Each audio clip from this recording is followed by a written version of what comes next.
કેમ છો બાલ મિત્રો?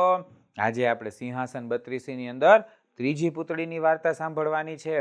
આ ત્રીજી પુતળી એટલે નંદા નામની પુતળી. જેવો રાજા ભોજે સિંહાસન ઉપર વહેલી સવારે બેસવા માટે જમણો પગ ઉપાડ્યો ને, ત્યાં ત્રીજી પુતળી પ્રગટ થઈ. અને આ ત્રીજી પુતળી કે, ઉભા રહો રાજા ભોજ, પહેલા રાજા વિક્રમની વાર્તા સાંભળો, ત્યારબાદ જ તમે આ સિંહાસન ઉપર બેસી શકશો.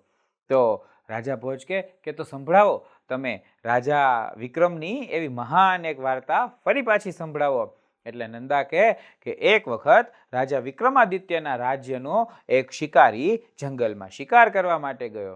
જેવો એ જંગલમાં શિકાર કરવા માટે ગયો તો આખો દિવસ શિકાર ગોતી અને થાકી ગયો, પણ શિકાર મળ્યો નહીં. રાત્રે એક વડના ઝાડ ઉપર ચડી અને બેસી ગયો અને એને એમ થયું કે જે કોઈ પણ રાત્રે પાણી પીવા પેલા તળાવ પાસે આવશે એનો હું શિકાર કરી લઈશ.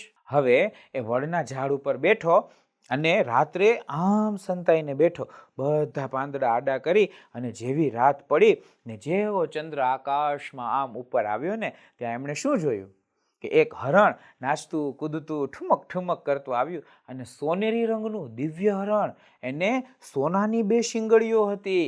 આવા હરણને જોઈ અને શિકારીના મનમાં થયું કે આ હરણને જો આપણે મારીએ ને તો આપણને બહુ પૈસા મળશે. પણ આમ જોવે ત્યાં શું, આ તો આખું વડનું ઝાડ એમનેમ, અને આખું જંગલ બદલી ગયું.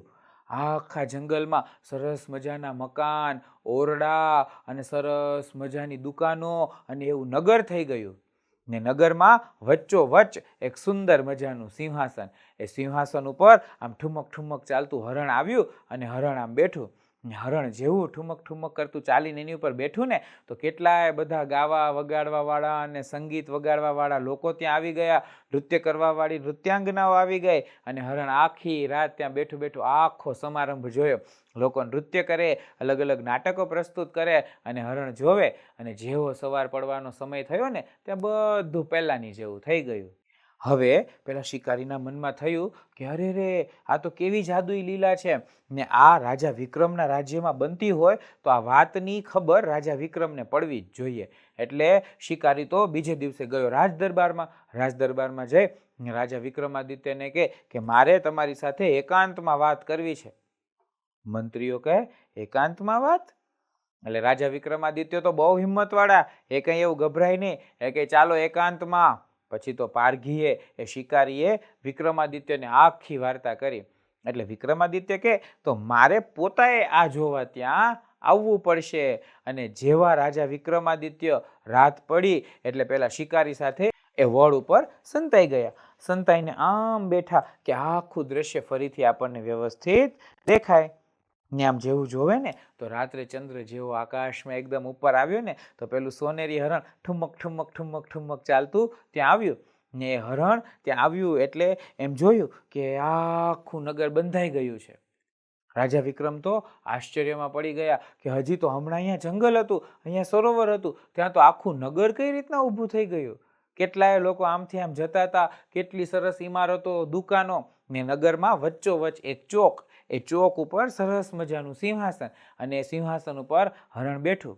ને હરણ બેસી અને જેવું ત્યાં જોવે છે, ત્યાં આજુબાજુમાં નૃત્યાંગનાઓ કરવાવાળા, નાટકો કરવાવાળા કેટલા બધા લોકો એકત્રિત થઈ ગયા. હવે રાજા ભોજ વિચાર કરે કે આ હરણ કોણ હશે, શું હશે, અને એના વિશે કંઈક વાત કરવા જાય ને, ત્યાં તો ધીમે ધીમે સવાર પડવાનો સમય થઈ ગયો.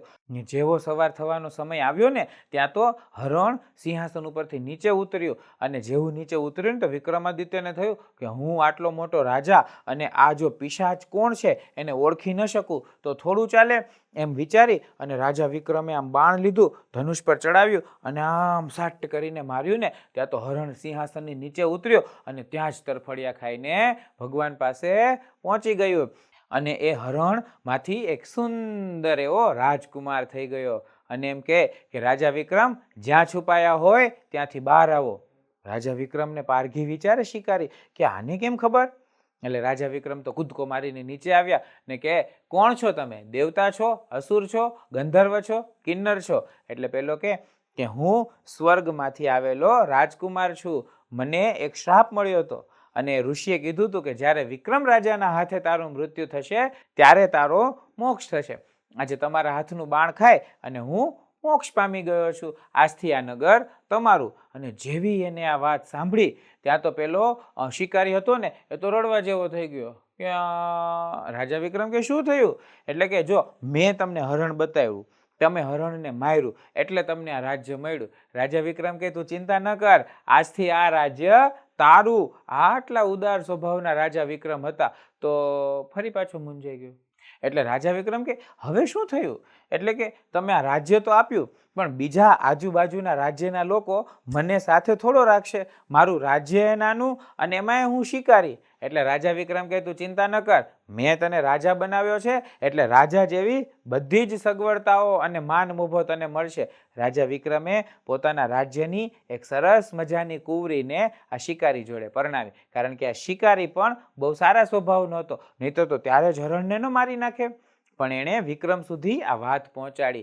એટલે આવી રીતના શિકારીનું એ કલ્યાણ થયું અને રાજા વિક્રમ પણ પરદુઃખ ભંજન, બીજાનું દુઃખ દૂર કરવા વાળા સાબિત થયા. હે રાજા ભોજ, આ સિંહાસન ઉપર બેસતા પહેલા તારે આ પ્રકારની પરદુઃખ ભંજનતા અને લોકોના દુઃખ દૂર કરવા રાજાની જેમ જીવવા વાળો એક ક્ષાત્રત્વ વાળો ગુણ નિર્માણ કરવો પડશે. એ જો થાય તો જ આ સિંહાસન ઉપર બેસજે. એમ બોલી અને પેલી પુતળી નંદા નામની પાછી સિંહાસનમાં ગોઠવાઈ ગઈ.